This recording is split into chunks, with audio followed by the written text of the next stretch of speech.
नमस्कार, मी विकास मिरगणे. विकासनामा या digital platform मध्ये आपलं सर्वांचं स्वागत आहे.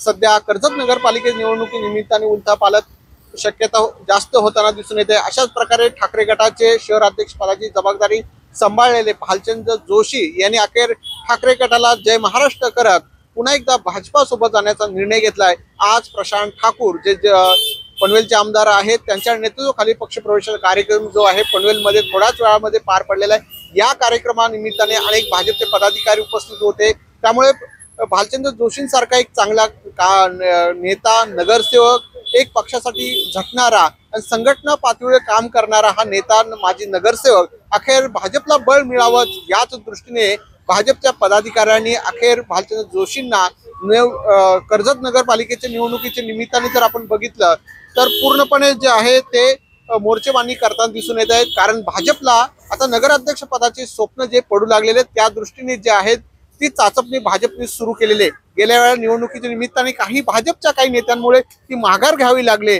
मग भाजपाचा नगराध्यक्ष अशा प्रकारचे बॅनर काही तासांकरता लावले, नंतर काढले. आता जर बघूया परत नगराध्यक्ष पदासाठी भाजप कितीपर्यंत स्ट्रॉंग राहू शकतं का परत एकदा शिवसेनेच्या मागे धावत आम्ही तुमच्या सोबत आहोत, तुमचाच होऊ द्या अशी म्हणण्याची वेळ भाजपवर येईल का, हा एक महत्वाचा मुद्दा आहे.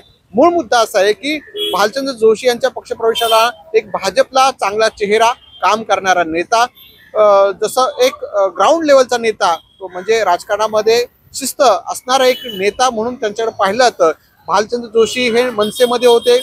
ज्यावेळी राज ठाकरेंसोबत त्यांचा प्रवास झालेला आहे, राज ठाकरेंच्या पक्षामध्ये त्यावेळेला त्यांनी सुद्धा कर्जत नगरपालिका निवडणूक कामगारांचे प्रश्न असतील, कर्जतकरांचे प्रश्न असतील, वेगवेगळे प्रश्न सोडवण्याचं काम केलं. त्यावेळी प्रभावी म्हणून नगरसेवक त्यांच्या कामाची उल्लेख झाला.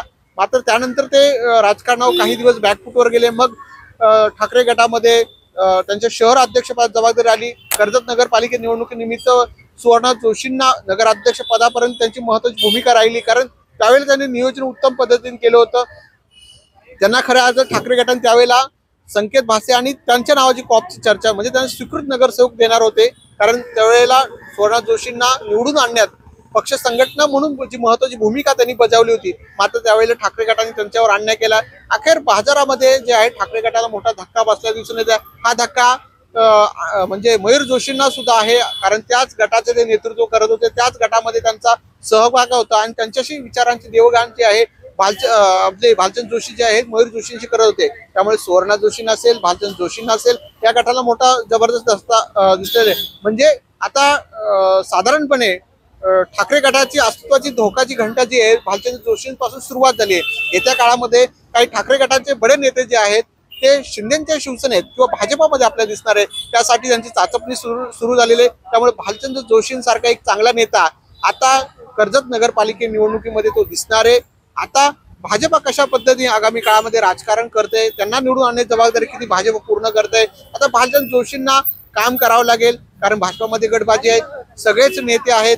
अशा अनुषंगाने जे आहे आपण चर्चा करतोय. अखेर भालचंद्र जोशी ठाकरे गटाला सोडून भाजपात गेले, त्यांचं मनपूर्वक अभिनंदन आणि पुढील त्यांना शुभेच्छा ज्या विकासनामाकडून देतोय. कारण चांगले लोक राजकारणात आली गेली पाहिजे आणि ज्या राजकीय घडामोडींचे आहेत ते आपण शुभेच्छा पत्रकार म्हणून देणं आवश्यक आहे. कारण बातमी पलीकडचंही अनेकांचे राजकारणा पलीकडे आम्ही पत्रकारिता करत असतो. याच अनुषंगाने ही चर्चा आपण करतो. धन्यवाद.